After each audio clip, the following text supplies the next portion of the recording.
بسم اللہ الرحمن الرحیم۔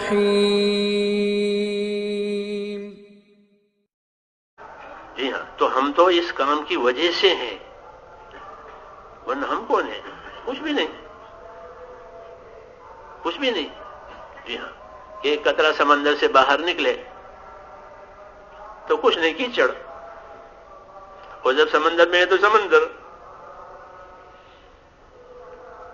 میں ہے تو سمندر، اور سمندر سے باہر نکلے تو وہ قطرہ کیچڑ۔ ابھی اس کام میں سے کوئی کٹ ہے، اس کوئی قیمت نہیں ہوگی۔ اب میں بیٹھ کے بات کرتا ہوں تو کیا میری وجہ سے بات ہے؟ یہ تو کام کی وجہ سے آپ میری سن رہے ہیں۔ تو یہ تو ہمارا سبق ہے کہ ہماری قدر و قیمت ہمارے کام کی وجہ سے ہے۔ جی ہاں، اس لیے اپنے کام کے لحاظ سے جتنی بھی ہمارے اوپر یہ آویں کہ ہم صبر کر لیں، حسن زن سے کام لے میں، اور امت متوجہ ہو رہی ہے اس کی قدر کریں، اور بہتر سے بہتر چیز امت کو جو ہم دے سکتے ہیں وہ دیں۔ بہتر چیز اپنی اجتماعیت، یہ سب سے بہتر چیز ہے کہ ہماری اجتماعیت، تو یہ سب سے بہتر چیز ہے کہ اجتماعیت سے جو استفادہ ہوگا وہ انتشار سے نہیں ہو سکتا، نہیں ہو سکتا۔ اس لیے حضور صلی اللہ علیہ وسلم نے اپنے ساتھیوں کے فضائل بیان کیے، ان کے مناقب بیان کیے کہ ہمارے ساتھی ایسے ہیں، ہمارے ساتھی ایسے ہیں، تاکہ ان کا اعتماد قائم ہوا بعد والوں میں اعتماد قائم ہو گیا۔ ان کے بارے میں تو یہ کہا گیا، ان کے بارے میں حدیث میں یہ کہا گیا ہے۔ اعتماد قائم کرایا اپنے ساتھیوں کا کہ میرے ساتھی ایسے ہیں، میرے ساتھ ستارے جیسے ہیں، جس کے پیچھے چلو گے منزل پر پہنچ جاؤ گے۔ یہ اس وجہ سے کہ اعتماد پیدا ہو، کیونکہ کوئی بھی تحریک جب اس کا اعتماد ختم ہو گیا وہ نہیں چلتی، اس کے پرزے ٹوٹ گئے، اعتماد ختم ہو گیا۔ بے اعتمادی میں کوئی تحریک نہیں چلی آج تک، جتنی تحریکیں چلی ہیں وہ آپس کے اعتماد سے۔ تو اس لیے آپس کا اعتماد جو پیدا ہوتا ہے وہ تواضع سے، حسن زن سے پیدا ہوتا ہے۔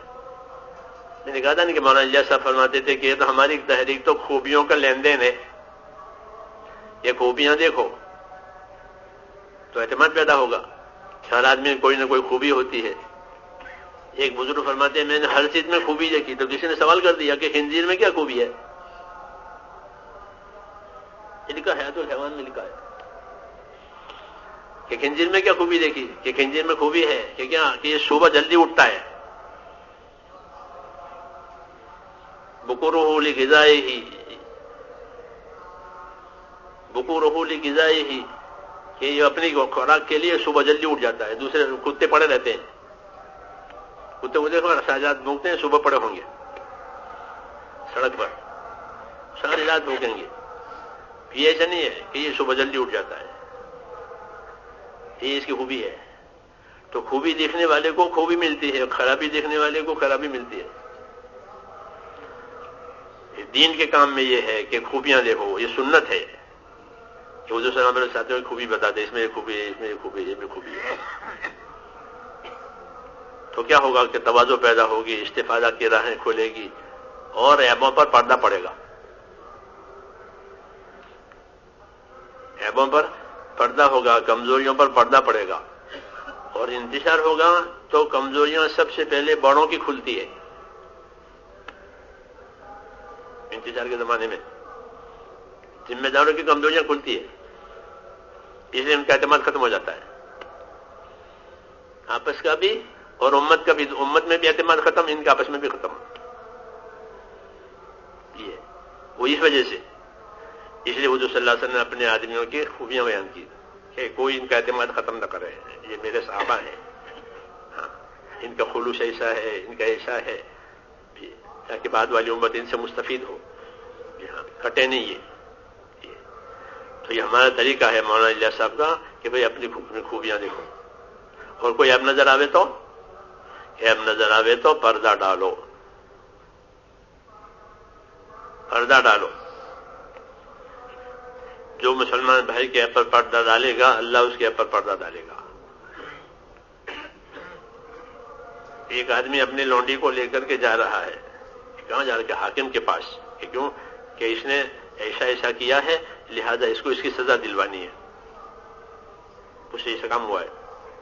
انس بن مالک نے فرمایا ٹھہر جاؤ، اس کو مت لے جاؤ، اس میں پردہ ڈالو۔ کہ نہیں، اس کو سزا دلوانے کے، نہ سزا نہیں دلوانی ہے، اسے پردہ ڈالو، اس کے عیب کو چھپاؤ. تو فرماتے ہیں وہ کہ اتنا مجھ پر اصرار کیا انس بن مالک نے، میں نے اپنا ارادہ چھوڑ دیا کہ اس کو سزا نہیں دلوانی، اس کے اوپر پردہ ڈالنا ہے. ستاری کیوں کہ کام کرنے کی وجہ سے کچھ نہ کچھ کمی کمزوری یہ تو آوے گی معاشرے میں، ماحول میں. تو کیا ہے کہ اس کی پردہ داری کی جائے، پردہ داری کرو بس. تو پردہ داری کرنے سے وہ کمزوریاں چھپے گی، اعتماد باقی رہے گا، ورنہ استفادہ کا دروازہ بند ہو جاتا ہے. جی ہاں، اس لیے اسلامی ماحول میں پردہ داری کرنا، حیات الصحابہ پڑھنا مستقل ایک باب یہ ہے، پردہ داری کرنا کہ پردہ کرو، ان کے عیبوں پر پردہ ڈالو. گناہ بھی ہو جاتا تھا کوئی، اس لیے کہتے ہیں کہ سزا دلوانے سے زیادہ افضل یہ ہے کہ پردہ داری کرے، تو پردہ کرے. سزا دلوانا بھی ٹھیک ہے لیکن پردہ کرنا کہ وہ زیادہ افضل ہے، یہ علماء نے لکھا ہے. تو یہ کیونکہ یہ حسن اخلاق میں داخل ہے کہ اسے آپ پر پردہ ڈال دیا، ظاہر نہیں ہونے دیا بس، تاکہ معاشرہ خراب نہ ہو. امیت الباطل بے ترک ذکر ہی، حضرت عمر فرماتے تھے کہ باطل کو، غلط چیز کو تذکرہ چھوڑ دو اس کا، تاکہ وہ دفن ہو جاوے. اگر اسے چرچا کرو گے تو وہ زندہ ہو جائے گی، اس کا تذکرہ ہی چھوڑ دو. ہاں، اللہ تعالیٰ بھی پردہ پوشی کرتے ہیں، تو کہ پردہ پوشی کمی ہے. اور امانت داری سے، ہر چیز میں امانت داری، چاہے کام کے فیصلے ہوں، چاہے مالیات کے مال ہو، سب چیزوں میں ہم امانت دار ہیں، ایک ایک چیز میں. کہ پھر امانت داری ہے کہ پھر اللہ تعالیٰ کی تائید یقینی ہے.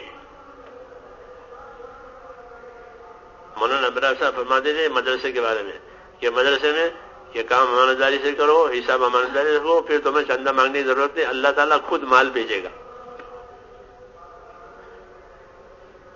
چنانچہ ان کے مدرسے میں یہی ہے کہ اللہ تعالیٰ خود ہی مال بھیجے گی. کیوں کہ ہم اپنا کام بھی امانت داری سے کرتے ہیں، حساب بھی امانت داری سے رکھتے ہیں، بس کہ اللہ تعالیٰ خود ہی مال بھیجے گا. یہ اللہ کے ذمے ہے. کیوں کہ امانت داری ہے، سچائی ہے. تو یہ بات ہے. دیکھو میں کچھ جانتا نہیں ہوں، سچی بات کہتا ہوں، کچھ نہیں جانتا، نہ آپ کے بارے میں نہ کس بارے میں. لیکن چونکہ یہ باتیں ایک مذاکرے کے طور پر میں کر رہا ہوں، نہ مجھے کسی نے کچھ بتایا ہے نہ میں جانتا ہوں، مگر ایک مذاکرہ ہے کہ بزرگوں سے جو باتیں ہم نے سنی ہے یا کتابوں میں جو باتیں پڑھی ہیں وہ ہمارے کام کی حفاظت اور ترقی کے لیے ہے. اس لیے مجمع سے بھی ہم یہ باتیں کرتے ہیں اور اپنوں سے بھی یہ باتیں کرتے ہیں، کوئی کراوے تو. باقی مجھے کوئی اطلاع نہیں ہے، یہ مانا جائے سے میں کہتا ہوں. لیکن چونکہ میں آپ کا ہوں اور آپ ہمارے ہیں، ایک ہی مشرب ہے ہمارا ذمہ داری کے اعتبار سے، اس لیے یہ مذاکرہ ہے. اور انشاءاللہ جہاں تک ہو سکے ان مذاکروں پر اپنے آپ کو عمل بنانا، اور کثرت سے ایک دوسرے کے لیے دعا مانگنا. ایک دوسرے کے لیے دعا مانگو. حضور صلی اللہ علیہ وسلم صحابہ کے لیے دعا مانگتے تھے، اور صحابہ آپس میں ایک دوسرے کے لیے دعا مانگتے تھے. ہے تو صحابہ پڑھنا، ایک دوسرے کے لیے دعا مانگنا، یہ ہمدردی ہے. حاسد سے ہمدردی نہیں ہوتی. جو حسد ہوتا ہے نا تو وہ ہمدردی کبھی نہیں کر سکتا. ہاں، اس کو حسد ہے کہ اسے ترقی نہ ہو، یہ آگے نہ بڑھے. تو اس کا علاج یہ ہے کہ اپنا حسد دور کرنے کے لیے بھی جس سے حسد ہو رہا اس کے لیے دعا مانگو کہ اللہ اس کو ترقی دے، اللہ اس کو ہر بلا سے بچاوے، اللہ اس کو آفت سے بچاوے، ہر ترقی دے. جو میں اپنے لیے پسند کرتا ہوں اس کو پسند کروں. تو پھر وہ دعائیں جو ہے کسی مسلمان کے لیے غیب میں مانگی جاتی ہے، اس غیر حاضری میں وہ ضرور قبول ہوتی ہے. جیسے میں آپ کے لیے دعا مانگوں، آپ موجود نہیں ہیں، تو میری یہ دعا آپ کے لیے ضرور قبول. زہر غیب کی صحبت، زہر غیب اس کے پیٹ پیچھے دعا مانگی ہے کہ وہ تو ضرور قبول ہوگی. تو ہم ایک دوسرے کے لیے دعائیں مانگیں، ایک دوسرے کی ترقی کے لیے. اس سے دل بھی صاف ہو جاتے ہیں. اگر کسی کی طرف سے دل میں قدورت ہے، اول تو قدرت ہونی نہیں چاہیے، اللہ سے مانگے کہ قدورت نکل جاوے. حضور دعا مانگتے تھے، اللہم اسلل سخیمۃ صدری، اے اللہ میرے سینے کا میل نکال دے، میرے سینے کا میل نکال دے. کہ دعا مانگتے تھے. یہ مشروع ہے کہ اپنا دل صاف، کسی کی طرف کوئی تو اس کے لیے دعا مانگو. میرا تو یہ معمول ہے، جب کوئی ساتھی بیان کرنے کے لیے بیٹھتا ہے تو میں اس کے لیے دعا مانگتا ہوں، کوئی بھی ہو. اللہم افتح علیہ وعینہ، یہ دو اے اللہ اس پر مضمون بھی کھول دے اور اس کی اعانت بھی کر دے. کیوں کہ اللہ کے کام کے لیے بیٹھا ہوا ہے, اللہ کے کام کے لیے بیٹھا ہوا ہے, تو اس کے لیے دعا مانگو. اللہم افتح علیہ وعین وال, اے اللہ اس پر کھول دے مضمون کو اور اس کی اعانت فرما تاکہ وہ آسانی سے اپنی بات سمجھا لے امت کو. تو ایک دوسرے کے واسطے دعائیں مانگنا یہ اپنے لیے بھی خیر ہے اور اس کے لیے بھی خیر ہے. وہ یہ معمول تھا صحابہ کرام کا. تفصیل بتائی حضرت رحمۃ اللہ علیہ نے حیات الصحابہ میں, ایک دوسرے کے لیے حضرات دعائیں مانگتے رہے. حضور صلی اللہ علیہ وسلم صحابہ کے لیے دعا مانگتے تھے. ہاں, اور ایک دوسرے کی قدر. ابو بکر سے حضرت عمر نے کہا او اللہ کے نبی کے خلیفہ, تو ابو بکر نے فرمایا کہ اگر یہی بات ہے تو میں بھی کہوں گا کہ وہ آدمی کہ جس پر سورج نکلتا ہے تمام کائنات میں سب سے افضل آدمی کہ عمر ہوگا. یہ میں نے حدیث میں سنا یہ کہا. انہوں نے کو خلیفہ کہا تو کہا میں بھی کہوں کہ جس پر سورج نکلتا ہے کائنات پر ان تمام کائنات میں سب سے افضل کہ وہ عمر ہے. وہ کہا یہ میں اپنی طرف سے نہیں کہتا, یہ نبی نے کہا تھا. یہ اس کام کا اسلوب ہے, اسلوب کہ ہر ایک کی بھلائی ہمیں مطلوب ہے تو پھر اللہ تعالیٰ ہماری بھلائی کرے گا. اور صدق اور امانت یہ تو ہمارے اصلی مایا ہے, جیسے دو آنکھیں کہ ہماری سچائی, ہماری وفاداری, ہماری امانت داری. اور دعائیں مانگنا, استغفار کی کثرت کرنا, یہ بھی جز ہے اس محنت کا. استغفار کی کثرت, کہ استغفار کثرت سے کرو, کہ استغفار کرنے سے جو کمی کوتاہی ہوگی وہ اللہ تعالیٰ معاف کر دیں گے, اور عیب ہوگا تو چھپا بھی دیں گے. اس لیے اپنے کام کے ساتھ کہ اپنے کام کے ساتھ استغفار کی کثرت, اور کام کی ترقی کی اپنے لیے بھی دعا مانگے اور تمام جہان کے لیے بھی دعا. کام میں اللہ تعالیٰ ترقی عطا فرمائے ہر جگہ پر, صحیح سمجھ دے اللہ تعالیٰ. غلطی ہو جاتی ہے سب سے, تو غلطی کا تدارک کریں. غلطی کو سمجھا سکتے ہیں تو سمجھا میں, نہیں تو اس کے لیے دعا مانگے, تاکہ اللہ تعالیٰ اس کی غلطی پر پردہ ڈالے, اس غلطی کی اصلاح کرے. اختلاف رائے کہ وہ تو ہو سکتی ہے اور ہونی بھی چاہیے کہ ہماری رائے یہ ہے, لیکن پھر اپنی رائے پر اصرار کرنا, مخالفت کرنا کہ یہ اس کام کے لیے سخت مضر ہے, آگ لگ جائے گی. اللہ تعالیٰ حفاظت فرمائے. تو اس لیے دعاؤں کا اور استغفار کا بھی اہتمام کریں. اور ان چیزوں کو کہ جو میں نے کہا نہیں, مولانا سعید صاحب کہتے تھے اچھی نیت, اچھے اخلاق اور اچھا اسلوب, اچھا گمان, کہ یہ چیزیں اس کام میں پیدا کرنے کی اب بہت سخت ضرورت ہے. کیونکہ اب کام کا استقبال ہے. استقبال کے زمانے میں سب نظریں اٹھے گی, اپنوں کی, پرایوں کی, غیروں کی بھی, سب کی نظریں اٹھے گی. استقبال نہیں ہوتا تو کوئی نہیں دیکھتا, گرا پڑا ہے, بے کسی میں ہے, کوئی نہیں پوچھتا. لیکن جب اس کے اندر عروج ہوا تو سب کی نگاہیں اٹھے گی. اس لیے جتنے محاسن اس کے ظاہر ہو سکتے ہیں وہ پیش کرنے چاہیے, اور کمی کمزوری پر استغفار اور دعا مانگنی چاہیے, تاکہ اللہ تعالیٰ, کیونکہ ایک جاری پانی کی ذرا سے اگر کوئی چیز یہاں ہو گئی تو فوراً دنیا میں پہنچ جاتی ہے. یہ ہے فوراً ایک جملہ بھی کہ دنیا میں پہنچ جائے گا. استقبال ہے کام کا. اس لیے استقبال کے زمانے میں اپنی چیزوں کو جتنے اچھے اسلوب سے پیش کر سکتے ہیں کریں, اور اللہ تعالیٰ سے دعائیں مانگیں. محنت میں کمی نہ ہو, قربانی میں کمی نہ ہو, اس کا فکر.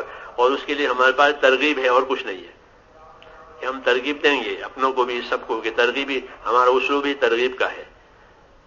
اللہ تعالیٰ نبیوں کو مبشر منذر بنا کر بھیجتے تھے کہ بشارتیں سناؤ, لوگوں کو وعیدیں سناؤ, تاکہ ڈر کر کام کریں, کچھ شوق میں کام کریں, امیدوں میں کام کریں لوگ, تو وہ کام کرتے رہیں گے. یہ ہمارا اسلوب ہے نبیوں کا بھی. اور رسول صاحب یہی کہتے تھے بشارتیں سناؤ. ہمارا کام کسی پر اعتراض کرنا نہیں ہے, ہم کسی پہ اعتراض نہیں کریں گے. اپنے کام کا طور طریقہ نہیں بدلیں گے. دنیا میں بہت سی چیزیں پیدا ہوتی ہیں, بہت حوادث ہوتے ہیں, بہت فتنے ہوتے ہیں. وہ عرب ہم سے کچھ ہم کیا کریں, کہ جو کرتے ہو وہی کرو. نماز کتنی پڑھتے ہو؟ 5. کہ ایسے کام کو, تبلیغ کو بھی اس طرح کرو جب نماز پڑھتے ہو. دنیا میں جتنے حالات میں تبدیل ہے, نماز میں کوئی تبدیلی نہیں ہوگی, اس کے وقت میں بھی تبدیلی نہیں ہوگی, طریقے میں بھی تبدیل. نماز میں وہی 5 وقت کی نماز 5 وقت میں پڑھیں گے, کوئی تبدیلی نہیں ہوتی. تو عرب ہم سے پوچھتے ہیں کہ ہمارے یہاں یہ ہو رہا ہے, کیا کریں؟ میں نے کہا کہ نماز کیسے پڑھتے ہو؟ جیسے نماز پڑھتے ہو ایسے تبلیغ بھی کرو. نہ اس کے اسلوب میں کوئی تبدیلی, نہ کچھ نہیں. ہاں, حالات ایسے ہیں کہ صبر کر لو، استغفار کرو حالات کے زمانے میں، تاکہ اللہ تعالیٰ اس بلا کو اٹھا دے. باقی یہ کہ اس میں کوئی تبدیل کے نہیں، پھر تو اس پر جمنا ہے اور اس پر لوگوں کو جمانا بھی ہے اچھے انداز سے، اور ہمارا مثبت انداز ہو بس ہر چیز میں، تاکہ سب کے لیے دروازہ کھلا رہے مثبت انداز میں. منفیات سے، تردید سے ہمارا کوئی کام نہیں ہوتا.